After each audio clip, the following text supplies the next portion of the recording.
1 month later, May 2nd, 1788, New York has voted. Woodhull and Livingston won seats to the ratifying convention.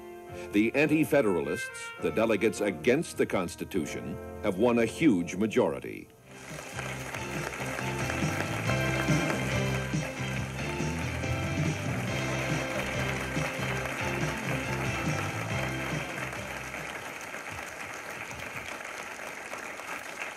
This proposed Constitution is 4 pages long and will start a fight in an empty bar. We have farmers mad at city folks. We have neighbors arguing with each other. And in no other state is the passion and the anger appear to be greater than it does right here in New York. And we should say that in this audience are representatives from every county in New York, and we are pleased also to have on our program today 2 distinguished guests. Meet Chancellor Robert Livingston, a man you know well.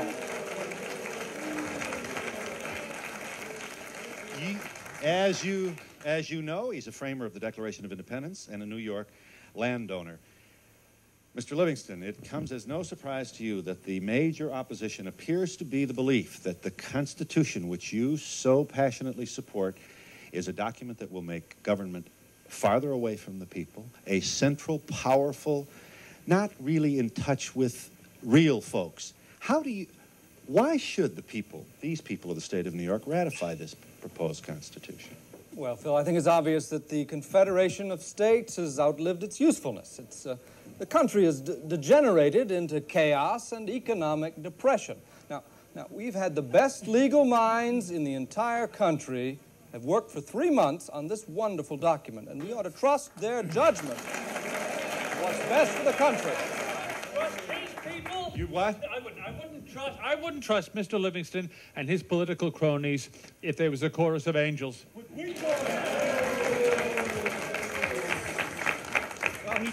he does have a point, doesn't he? I mean, it is true that before we go jumping down this man's throat, this point ought to be made. This country does have problems. Please welcome Jesse Woodhull. You know him as a former judge and a Revolutionary War hero.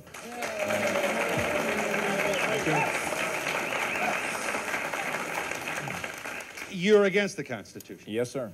And you would solve our problems how? Well, as states, we fought the British at Valley Forge, and it seems to me that as states, we can solve our economic problems. We don't need this dangerous new system of government. That's right. Give this gentleman a chance. 10 years ago, we fought the British because they wanted to raise our taxes and take our liberties away. I may just be a farmer from Albany County, but it seems to me that with your funny Constitution, you want to set up a president who's going to be just like a king in a faraway country. And you're going to make all the rules and make all the rich people even fatter and make all of us even poorer. Give the man a chance. You recognize Mr. Roosevelt, sir. We recognize Isaac Roosevelt. You are president of the, if you just give me a moment, you are president of the Bank of New York. You are a businessman, and I'm sure you're proud to be so. This gentleman who farms for a living claims that, among other things, this document will make you and your friends even richer. I would like to ask my friend, the farmer from Albany County, why is it that you don't have any hard cash? I will tell you why you don't have any hard cash, because our country has no credit. Why is that? I will tell you why our country has no credit. Because these free 13 great states who are confederated but separated cannot get it together to pay even the interest on our foreign debt, which the Continental Congress asked for. I mean, we are a rich country, but we're flat broke.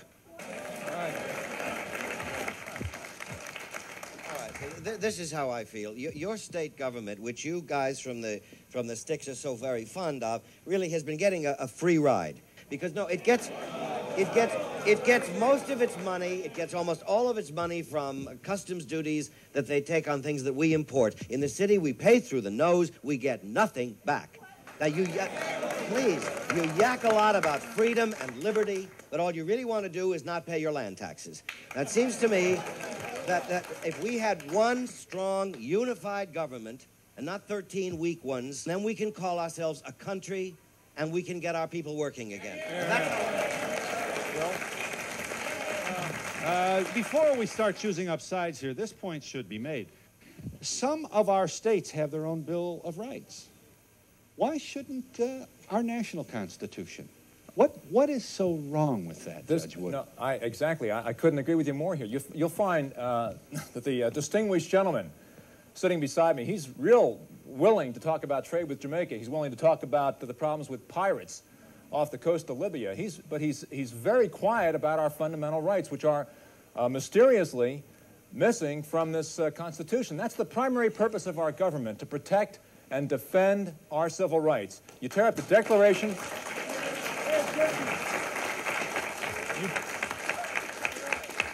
You tear up the Declaration of Independence upon which our country is based. It's not tearing up the Declaration of Independence. It's describing a system of government. Mr. Livingston, what's so bad about codifying these personal liberties? Why are you so hostile to the notion of saying freedom of speech is protected, freedom of assembly, freedom of the press, freedom of religion? Why not? You could make a lot of these people less nervous if you would consent to a Bill of Rights as part of this proposed Constitution. What's wrong with that? Look, Phil, you can't list in this Constitution every freedom that we enjoy. Look, it doesn't specifically say that I am allowed to shave in the morning, but neither does it say that I can't. It's really quite simple, my dear sir. You don't have to write all our liberties down because the Constitution is not taking them away. We're not talking about your bathroom routine. We're talking about centralizing government. Now, you will write in black and white a bill that protects those basic civil liberties that we fought and died for, my dear sir. Or, I'll tell you, I'm not going to ratify the document. Just 1 second. Give us just a moment. Gentlemen, are you afraid of this proposed Constitution? No, Phil, I'm not afraid. I fought in the Revolution. I'm realistic. I'm realistic, that's all. When this debate is over, we're all going to go home, and the men in this city will get down to work. Now, while we sleep, the politicians are going to be voting away our freedom. Now, this is absurd. No.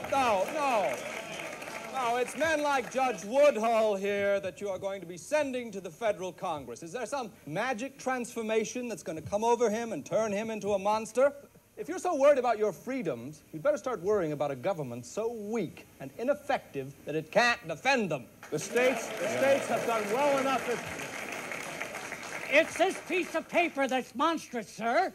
I'm telling you, we, the farmers of this state, are for freedom. And we're going to tear up this Constitution.